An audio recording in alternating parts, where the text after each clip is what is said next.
বন্ধু, তুমি যদি এই ভিডিওটি দেখছো তাহলে তোমার মধ্যে নিশ্চয়ই কোনো না কোনো পেন, কোনো না কোনো কষ্ট আছে। তার কারণ আমার ভিডিও তারাই দেখে যাদের মনে কষ্ট, যাদের মনে দুঃখ থাকে, যাদের অনেক বেদনা থাকে।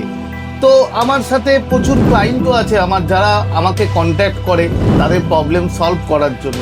তো এরকম অনেক মানুষ আমি দেখেছি বন্ধু, যে তারা বলে তাদের রিলেশনে, স্যার আমি নিজে থেকেই তার রিলেশনের সম্পর্ক থেকে বেরিয়ে এসেছি, কিন্তু এখন আমি তাকে চাইছি যে সে আবার যেন আমার লাইফে ফিরে আসে। তাহলে একটা কথা বোঝো বন্ধুরা, যে মানুষটা ব্রেকআপ করে সেই মানুষটাকে ছেড়ে দিয়ে চলে এসছে, সেই মানুষটাই 6 মাস, 1 বছর, 2 বছর পর আমার কাছে আসছে, আমাকে বলছে যে সেই মানুষটাকে আমি নিজে থেকেই ব্রেকআপ দিয়েছি, কিন্তু এখন আমি সেই মানুষটাকে চাই। তাহলে সেই মানুষটা কি এমন করেছে নিজের মধ্যে কতটা কি চেঞ্জ করেছে, যার জন্য তার সেই এক্স সে নিজে থেকেই তাকে চাইছে। তো আজকে সেই ব্যাপারেই তোমাদের সাথে কিছু কথা শেয়ার করব। 4টে টিপস বলবো, 4টেই মানে মারাত্মক ইম্পর্টেন্ট। একটা যদি মিস করে যাও তাহলে কিন্তু বন্ধু হবে না। এবং এটা যদি করো, তোমার সেই এক্স তোমাকে নিজে থেকে সে কল করবে, এটুকুন 100% গ্যারান্টি বন্ধু।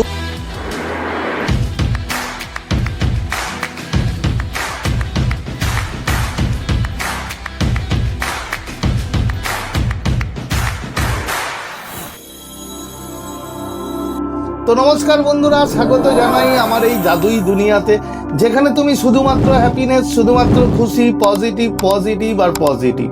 তোমরা আমার প্রিয় ভিউয়ার্স, তোমরা আমার প্রিয় সাবস্ক্রাইবার, তোমরা পৃথিবীর যে কোনো প্রান্তেই থাকো না কেন, তোমরা সুস্থ আছো, তোমরা হ্যাপি আছো, এবং সব থেকে বড় কথা তোমরা পজিটিভ আছো। আর যারা আজ আমার চ্যানেলে নতুন, কিংবা যারা এখনো পর্যন্ত আমার চ্যানেলটি তোমরা সাবস্ক্রাইব করে দাওনি, তারা অবশ্যই চ্যানেলটি সাবস্ক্রাইব করে দেবে এবং আমাদের এই সুন্দর পরিবারের সাথে যুক্ত হয়ে যাবে। আর যদি ভিডিওটি ভালো লাগে তাহলে কিন্তু অবশ্যই একটা থামস আপ চাই। প্রচুর কমেন্ট করো, প্রচুর শেয়ার করো। তো চলো বন্ধু, ভিডিওতে যাই। দেখো, একটা কথা সবসময় ভাববে যে ছেড়ে যাওয়া মানুষটি, যে তোমাকে হয়তো ছেড়ে চলে গেছে, সে কোনো না কোনো কারণে তোমাকে ছেড়ে চলে গেছে, কিন্তু তারপরে সে যখন তোমার কাছে ফিরে আসতে চাইবে, তাহলে তোমার মধ্যে এমন চেঞ্জ, এমন পরিবর্তন, এমন কিছু তুমি করবে, তারপরেই না সেই মানুষটা তোমার লাইফে ফিরে আসবে।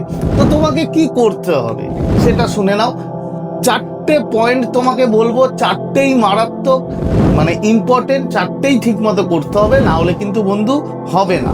প্রথম ফার্স্ট যেটা মানে তোমরা সবাই জানো ম্যাক্সিমাম, এটা মারাত্মক, মানে এর পাওয়ার মারাত্মক। সেটা হচ্ছে তোমাকে পুরোপুরি নো কন্ট্যাক্ট রুল, মানে একটুও ব্রেক করলে কিন্তু বন্ধু চলবে না।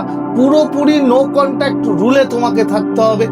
এই নো কন্ট্যাক্ট রুল মানে তোমরা মোটামুটি জানো যে কোনো রকম কল, কোনো রকম মেসেজ না, সোশ্যাল মিডিয়ায় কোনো রকম তাকে স্টক করা না, একদম নাথিং, কোনো কিচ্ছু না। তুমি নো কন্ট্যাক্ট, পুরোপুরি ওর থেকে বিচ্ছিন্ন হওয়া, ওর থেকে একদম আলাদা হয়ে যাওয়া, যেন ও তোমাকে খুঁজেই না পায়, যেন ও তোমাকে মানে ডিটেক্টই না করতে পারে তুমি কোথায় আছো, তুমি কি করছো, তোমার কি অবস্থা, এভরিথিং। পুরোপুরি এই নো কন্ট্যাক্ট রুলটা বন্ধু তোমাকে কিন্তু মানতে হবে। মিনিমাম 1 মাস 1 মাস মিনিমাম মানতেই হবে, এবং তারপরে আরো বেশি যদি মানতে পারো আরো বেটার। এটা গেল প্রথম। এরপরে আরো ইম্পর্টেন্ট যেগুলো তোমরা জানবে। এরপরে কি, নো কন্ট্যাক্ট সম্বন্ধে আর বেশি কিছু বললাম না, তার কারণ তোমরা জানো মোটামুটি কম বেশি নো কন্ট্যাক্ট নিয়ে। এরপরে হচ্ছে ইমোশনাল ডিটাচমেন্ট বন্ধু, মারাত্মক ইম্পর্টেন্ট, মারাত্মক।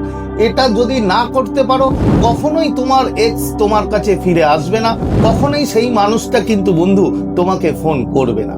তাই ইমোশনাল ডিটাচমেন্ট মানেটা কি, তুমি তার থেকে নো কন্ট্যাক্ট করছো, আমি মানলাম, কিন্তু সবকিছু করার পরেও তুমি পজিটিভ আছো, সব আছো, কিন্তু তারপরেও তোমার ভিতরে একটা ওর প্রতি ভালোবাসা, ওর প্রতি একটা চাওয়া, ওর প্রতি একটা মায়া, টান, সেটা কিন্তু বন্ধু রয়ে গেছে। সেটা থাকে, নর্মালি থাকে, কিন্তু এটাকেই তোমাকে কাটাতে হবে। এই জায়গাটাই, এই যে 4টে পয়েন্ট, এই 4টে পয়েন্টের মধ্যে সব থেকে ইম্পর্টেন্ট পয়েন্ট হচ্ছে এই ডিটাচমেন্ট। ইমোশনাল ডিটাচমেন্ট যদি তুমি না হতে পারো, সেই মানুষটা কিন্তু তোমার কাছে ফিরেও তাকাবে না। এর মানে কি, তুমি এমন কিছু করো, মানে তার সম্বন্ধে তোমাকে ভাবা তো দূরের কথা, তার প্রতি তোমার ভালোবাসা, তার প্রতি তোমার টান, তার প্রতি তোমার মায়া পুরোপুরি এই সাবকনসিয়াস থেকে বন্ধু ডিলিট করে দিতে হবে, রিমুভ করে দিতে হবে।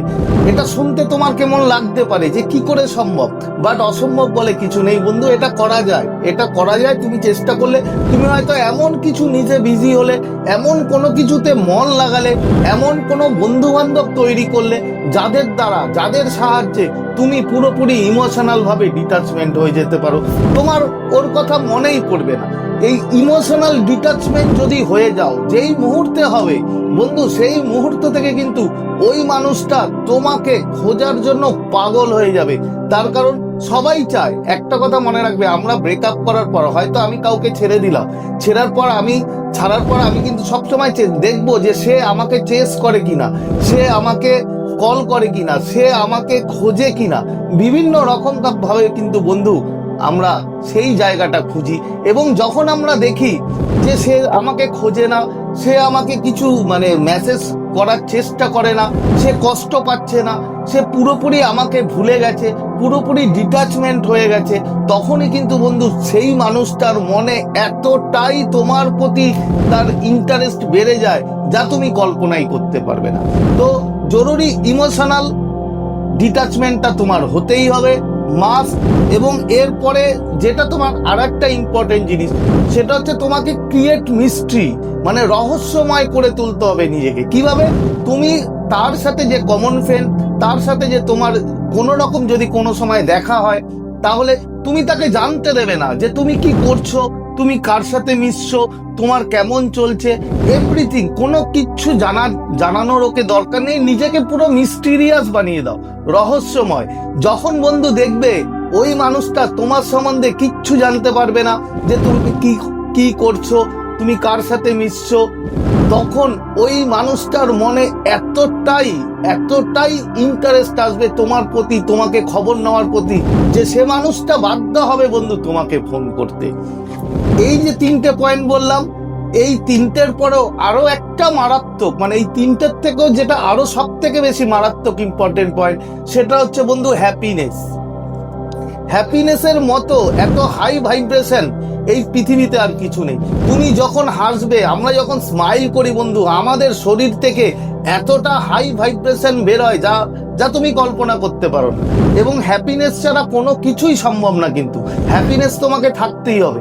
এই যে 3টে টিপস করার পরে তোমাকে হ্যাপিনেস রাখতে হবে। তুমি কি করবে? নিজের ওপরে এতটাই কাজ করবে, নিজে সেলফ রেসপেক্ট করবে, নিজে সেলফ লাভ করবে, মেডিটেশন করবে, এবং এমন কিছুতে তুমি এনগেজ হয়ে যাবে যেটা করে তুমি খুশি হও, তোমার যেটা হবি সেটা করে খুশি হও। সবসময় হ্যাপিনেসের মধ্যে থাকা। যদি তুমি স্যাড থাকো, যদি তুমি কষ্ট পাও, যদি তুমি কান্না করো বন্ধু, সেই মানুষটা আরো দূরে চলে যাবে, কখনো তোমার সামনে কিন্তু সেই মানুষটা আসবে না। সুতরাং হ্যাপিনেস থাকাটাও জরুরি। এই যে 4টে পয়েন্ট বললাম আজকে, এই 4টে পয়েন্ট যদি তোমরা ঠিক মতো করতে পারো, সেই সামনের মানুষটা যে তোমাকে ছেড়ে দিয়ে চলে গেছে, আমি কথা দিচ্ছি বন্ধু, সেই মানুষটা তোমার কাছে আসতে বাধ্য, তোমাকে সে ফোন করতে বাধ্য। তো আজকে শেয়ার করার মতো ভিডিও এই ছিল। আশা করি তোমরা বুঝতে পেরেছো। আজকের মতো তোমাদের কাছ থেকে বিদায় নিচ্ছি। আবার খুব তাড়াতাড়ি দেখা হবে তোমাদের সাথে নতুন একটা ভিডিও নিয়ে। ততক্ষণ তোমরা ভালো থাকবে, খুশি থাকবে, হ্যাপি থাকবে, এবং সব থেকে বড় কথা পজিটিভ থাকবে। Thank you so much.